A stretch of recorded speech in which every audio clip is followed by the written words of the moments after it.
What's going on, guys? We are back. Yeah! And we are back! What's going on, bro? What are you doing, mate? Oh, not much, bro. What's happening? Just having a noble coffee. How is it? It's not bad. Still as beautiful as ever? It's alright. Still as beautiful as ever. Wow, Thank you very much. That siren just did my head in. Thank you very much for that. What are you doing, mate? I'm just ready to kick off this podcast, mate. Oh, yeah? What are we back Alright. for? Another episode of what, mate? Real talk, no bull. Let's do it, bro. Let's get into it. So, I reckon today, for the past couple of weeks, I've been thinking about a lot of things, more so on the business end of things. Yep. I was having a conversation with a couple of my mates and even some family members about this stuff. Yep. I'm just like, what actually defines success? Oh, I like that. So, I know everyone has their own version of what success means. Yep. So, like, your version of being successful will obviously be different to mine. Yep. But I don't like the stereotype of, oh, this person has this, they must be successful. This person makes this much money, they must be successful. Yeah. Like, I reckon that's a load of crap, to be honest, in terms of like having like, and this is a big one, like having a fancy car or a fancy house means, oh, they're successful.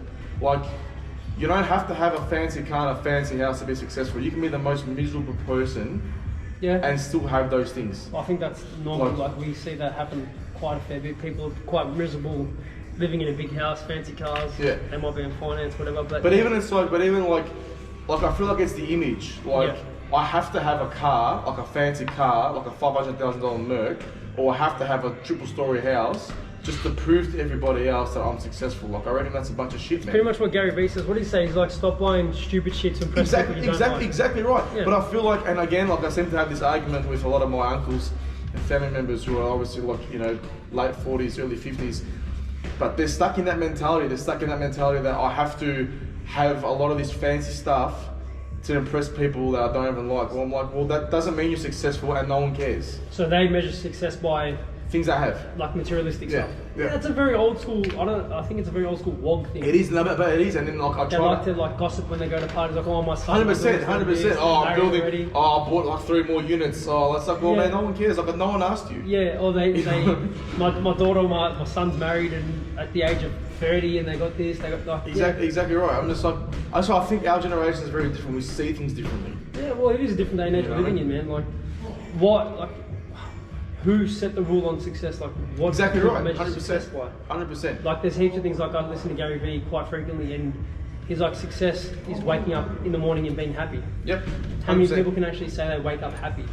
100%. Okay, so in terms of that, so what do you define success as? So what things can make you think to yourself, okay, I think I'm pretty successful right now? Well, there's a few things. Like, some of that stuff does, play up. Yeah, of course. The gym and the apparel, obviously, if that goes well, getting the numbers through the door, getting the sales. To me, that I measure that as successful. What we do, having a good relationship with my girlfriend, with the trainers here, with my brother, my family, my friends. That's successful, because if you can't have a good relationship with them, well then 100%. You can't have a good relationship with other people. Yep. 100%, mate. That's probably a big one, actually. Like, having a good relationship with these people that are close to you, because they're the ones that are going to help carry you to where you want to go. Does that make sense? Yep. You can't. Spot on, mate. I don't think you can't achieve all these things on your own, which I already tried to at one point, and I burnt out real quick. So I think that's a massive one, having a good relationship with all these people.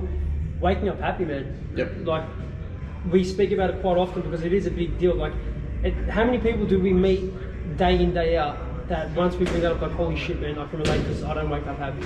I can't remember last time I got a good night's sleep. I can't remember last time I actually felt good about myself. I enjoyed what I did. So I think those are the things that I measure success by. Not so much about money. Obviously, money, like, we all need money to live. Yeah. But I think that's like a byproduct of what happens after everything comes together. Yeah, 100%. That makes sense. Yeah, 100%. I agree. Look, I'm kind of similar to you. Yeah. Obviously, money does measure success to a degree. Yeah. But for me, especially with what I do, it's, well, if you talk about the opposite side of things, it's, are these patients of mine coming in and leaving satisfied? Yeah. Am I making them feel better? You're actually helping them with what exactly. I'm helping them feel better and get on with their daily routine a lot better, because in the day, my job is to make them feel good. Yeah. Same with personal training. Like, are my clients leaving the gym saying to themselves, that was a great session. Like, and they are getting the results. Exactly right. You know, and if they obviously put in the work with a lot of external stuff, getting the results they want.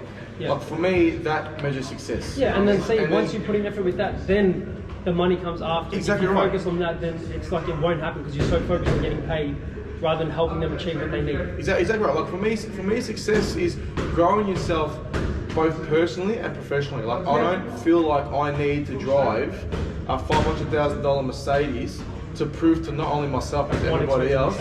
Exactly. But I don't feel like I need to drive that car to prove to myself and everybody else that I'm successful. I reckon that's a bunch of shit, man.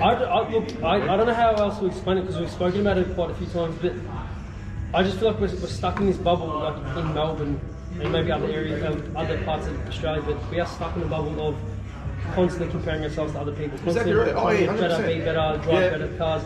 Man, I just went on a holiday with my girlfriend to the the Pacific Islands, right? And one of the islands, they don't have any money, no cars, no nothing. They are the happiest people I've ever seen. Yep. So to them, that might be success to them, waking up being happy. They don't have money, they want things. He goes, if we need things, we exchange stuff with each other. And they get by and they love life. He goes, every time the people from the boat come and see them, because you guys are just constantly stressed about money, this, which is, it's a big problem. So I think that's another successful measurement right there. If people stop comparing themselves to other people, 100%. I think that's a good way to measure how successful you are. But even like, man, I've noticed when I was in Thailand, like I never forget, I was walking, like it was in the evening, me, my brother, my parents, we just had some dinner, then we're walking down the street, and we're just looking at some of the locals, like who used to work at, or who work at those little stalls, and man, all of them just sat in this little, like, around this little table, right? Like they were literally like sitting on the floor. They were all just eating and they were just happy. Like you see, like that's how happy they are. Like if they just have just their meal, just their dinner, man, they're so happy. That's the little things we take for granted. I'll be the first one to say I take that shit for granted too. Like just quality time, spending quality time with loved ones, friends, family. These are things that could be deemed successful for some people. Some people it's just making money. That's fine, but what I'm learning, and I'm still, like, obviously we're humans, so we always fuck up and make mistakes, is I can't judge someone for what they think is successful for them. Do you get what I'm saying? So I'm not going to judge you because you want to be successful as an Australian, and that's how you do it. I'm not going to judge someone else because they just want to make money. That's fine. But I'll be the first to admit that I do get caught up and I forget about the little things and take it for granted. I take for granted family, friends, just enjoying life, smiling, being happy. So for me, if I can embrace that a bit more, I feel like that'll make me feel more successful with life. Because how good do you feel when you're out with your mates or your family and you just have a good laugh and you forget about everything, right? 100%. Oh, it's mate. It's one of the best feelings in the world, you know? 100%. But the point I was trying to make before was, I get very irritated when I hear other people, like they compare themselves to other people. They're like, oh, have a look at him. He must be a millionaire. He must be killing it. Look at the car he's driving, and then they compare themselves to them. I'm like, oh man. But that's why? But who cares what car they're driving? I go, man, that could be a lease. Probably all that could be a lease. Like, they could be like in debt. God knows how much money, and they're just leasing that car. That's probably right. But who cares? It goes back to like that's their insecurities though. Like that's these people. That's their insecurities. So it's like, well, who cares about that? Because how are you going to move forward as a person if you constantly like compare yourself to others and dwell on things? Oh, no, 100%. Like we've all been there. Like the last podcast I told you, last year I got caught up in all that bullshit, dwelling and comparing and whatever the fuck it was.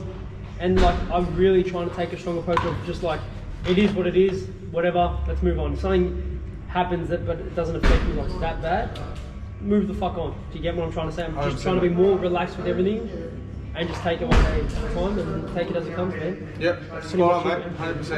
100%. And yeah, I just feel like for me, like if I was to look at it from a business perspective, a way to grow yourself more professionally is to obviously invest your money to make more money. Like that's just how I think.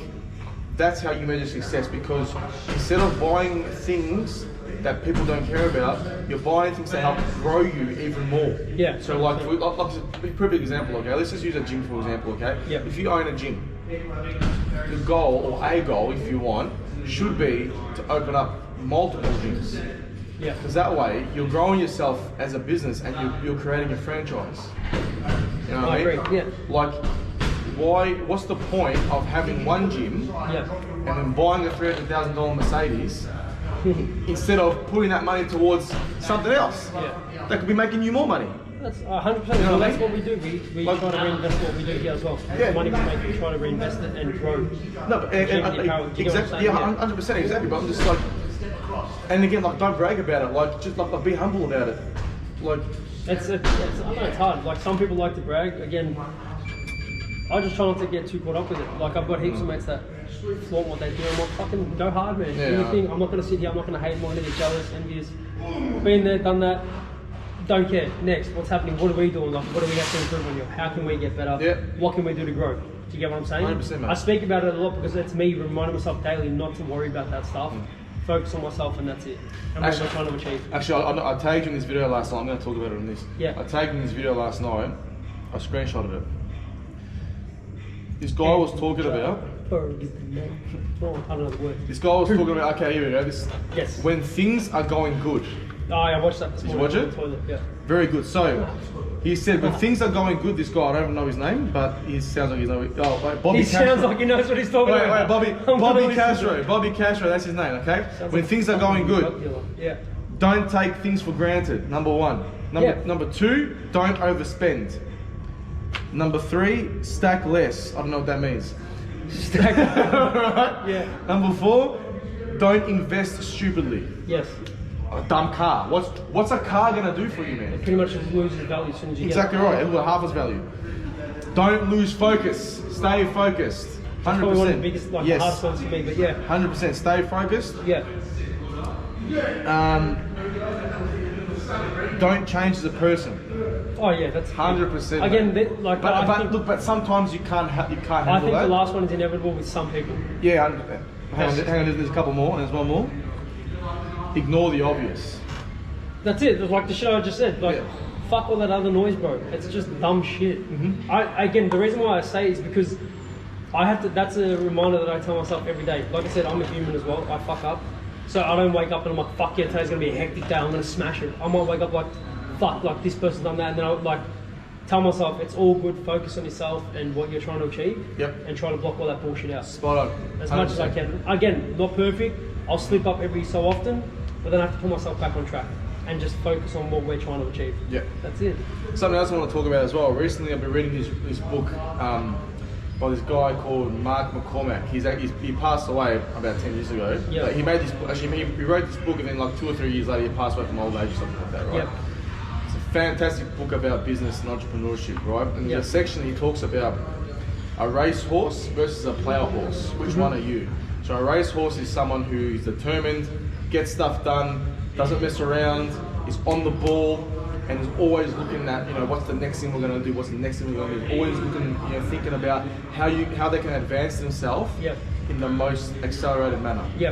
Whereas a plough horse is someone who's like if you pitch an idea to them, they're like, yeah, could do that. Let's just think about it, let's just sit on it for a little bit, and they end up sitting on it for like 2 months. So someone who's not as motivated, not as determined, who's quite complacent within themselves and their position. I'm just like, fuck, that is so true, man. I know you're a racehorse. Most times, I'd say like 8 times out of 10. Sometimes I wouldn't say I'm a plough horse, sometimes I get, what's the word I'm looking for, like I get... Complacent. I wouldn't even say complacent, I go off track. If that makes sense. Okay, but I wouldn't consider that to be a plough horse. I would say distracted by some things, if that makes sense. But hang on, but you're distracted by some things, but it could be something else that's important that you have to get done. So but that's not being a plough horse though. That just means you got something. I wouldn't say complacent. I don't like it, but you just get, like, in all honesty, man, you just get tired sometimes. 100%. So 100%. Doesn't matter what. I'm not big on this no sleep bullshit. Like, no. So no way, man. Sometimes I just wake up and I'm like, fuck, today's gonna be a bit of a rough one, but I try to get through it. But how funny is it when you hear some entrepreneurs that say, nah, man, don't need sleep, and then literally 6 months later, like, oh, nah, sleep's very important. It's like, well, what are you talking about, man? Because at the end of the day, their job's sales. They have to tell a story. 100%. And if someone can relate to it, it's going to hit them in the feels. They're like, fuck yeah, bro, I can relate to this guy. I'll buy your book. I'll fucking jump on a conference call with you. Whatever you're selling, I'll buy it. Man, you should see that anyway. The DMs are crazy right now with all that bullshit. But anyways, go on. And it's like, I know me personally, I'm a racehorse. I'm very determined, very motivated. Yeah. Like yourself, I have periods where like I just want to relax or whatever. Yeah. But I would say the majority of the time, 85% of the time, I'm a racehorse. Like I get shit done. And I think with that stuff, I know for myself, I'm very hard on myself. So if I'm like, oh, today's gonna be a rough one, I want to like just take it easy. I get down on myself even more, and then it makes it harder. So then I've got to find that balance. Yes. It's all good. Chill for a bit today, pick it up tomorrow, and we'll smash it. So it's also, if it comes to that, not being so hard on yourself when it comes to these sort of moments, and that's what I'm trying to teach myself at the same time as well. Yep. Spot on, mate. And in this book, he also talks about how sometimes the employee can be a racehorse and the boss can be a plough horse, and it's very frustrating. Frustrating for the employee or the boss? For the employee. Because he's pitching him all these ideas, he's got all these plans, all these things he wants to do, but the boss he can't be bothered. But wouldn't that make the boss want to do more? No, because it's his personality. Anyway, something else I want to talk about as well, which I've been thinking about. There's a big difference between a leader and a boss. There's a big difference, and there's an entrepreneur, you've probably heard of him, his name's Simon Sinek. Yeah. He talks about that, especially like I don't watch him, but I've heard of him.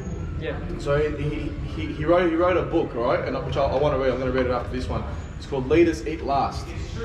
Yep. So the leader will always take care of their staff before they take care of themselves, whereas a boss will always put themselves first and not care about the staff. Yeah, that's true. I like that because that's similar. That's the similar approach we have here. But the only thing is, you got to be careful that these people don't see that and take advantage of it. Yes, 100%. And again, I'll be upfront. It's happened to us. People have taken advantage of us. I'm not hating. It is what it is. These are like, maybe in the time I was angry at it, frustrated, but it's like these are lessons you learn as you go on. And then I sit there and I'm like, fuck it, bro. Life's short. Yeah, we've got to take advantage of. What am I going to fucking get angry for? Move on. Understand the lessons learned. Don't let it happen again. But I guess, like 100% spot on. But I also think as well, it depends on the person. So like, I feel like if someone's going to take advantage of you, if they're a bad employee or they're just a very difficult person to work with, then I think you have to approach them differently.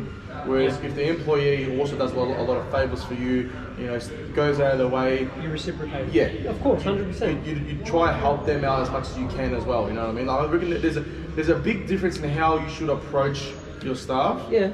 You should still be a leader and a boss, obviously. Yeah. But I recommend more of a leader towards you. Yeah. Well, if you're going to be a leader, I guess this is the way you can measure it. If you have an open door policy and whoever was working for you feels comfortable coming to speak to you about whatever issues they have, then I guess that's the way of measuring that as being a leader rather than a boss. Because if you're just a boss and you're a hard ass, how many times you meet people, I'm too scared to speak to my boss about a situation? Yes, 100%, yep. Right? Like Gary Vee, even like, I love Gary Vee. I've fallen off track a little bit, but he put up something about a picture, somebody came to him with an opportunity somewhere else. And instead of telling them to go fuck themselves or whatever, awesome, how can I help you? You've been a big asset to the company. How can we help you move forward and grow as a person? Or as a business, whatever. That's a form of leadership rather than being just the boss. So I think that's something that we try to do here as well. So spot on. we have an open door policy here as well. And I feel like, and as sad as it is, I feel like sometimes some bosses or some leaders, but more towards the boss end, they get a bit I wouldn't say insecure. I don't think that's the right word for it, but they feel threatened. That's the right word. They feel threatened if an employee is always pitching all these ideas. They purposely say no because they feel threatened. See, or they would treat a certain staff member a little bit different because they feel threatened by them. And I feel like it comes back to that racehorse plough horse thing then. Yeah. But see, if you came to me with a sick idea, like let's say for example, running those workshops for deadlifting and squatting. I've always wanted to do it. Did I have the confidence? No. When you said to me, bro, let's do it, did I say no? I said, yeah, fucking oath, let's go. But it's because you're a determined person naturally. Yeah, right? But the reason why I say this is because I've been in that situation before. I've been the person who's been the racehorse, and my boss has been the plough horse, and it's very frustrating. And it's hard to progress. But I could see that he was threatened. Yeah. I could see it. I did have that experience in a past job where I was wanting to learn, get better, progress, do more things for that place. And instead of the owner saying, yeah, sweet, he would belittle me in front of everyone. Yeah, see that? Nah, bullshit. It happens, man, but that's an ego thing as well. Big ego trip. So like, he was still like motivated to work hard, but for himself. So that separates being a leader and a boss. But it's like if you're the employee, he should be talking you up. This is Daniel. He's a great trainer, great coach. He knows what he's talking about. Why would he put you down? Who would want to work for someone like that? Well, that's what happened. And that's I said, if I get these people in the door, I train them. You're getting paid for it. More money. Yeah. No, you're not allowed. That's whatever I said. That makes no sense. Like you're getting more money. It makes no sense. So instead of that, I'd get belittled in front of the clients as well. So yeah, just a big ego trip, and I guess that shows the difference between him being a leader and him being a boss. And whatever, man. Again, lessons learned. Don't fall back on it. Fuck it. It is what it is. Yeah. That's it, man. All right. Well, I think that's all I wanted to really talk about. You know what? I was just thinking. It's been a while since I've done a freestyle. I reckon we're gonna bring it back. So, all right. Simon, Jonesy, we're gonna bring back the freestyle. Give me a word so I can finish off the podcast. Come on, Jones, give me a word. How about Sherman? No, not Sherman. Give me a word. Yeah. Licorice. Come on, bro. Fire out, man. Give me another word. Quick. That's good licorice. No. Licorice. I want to eat the licorice. Oh! Peace out.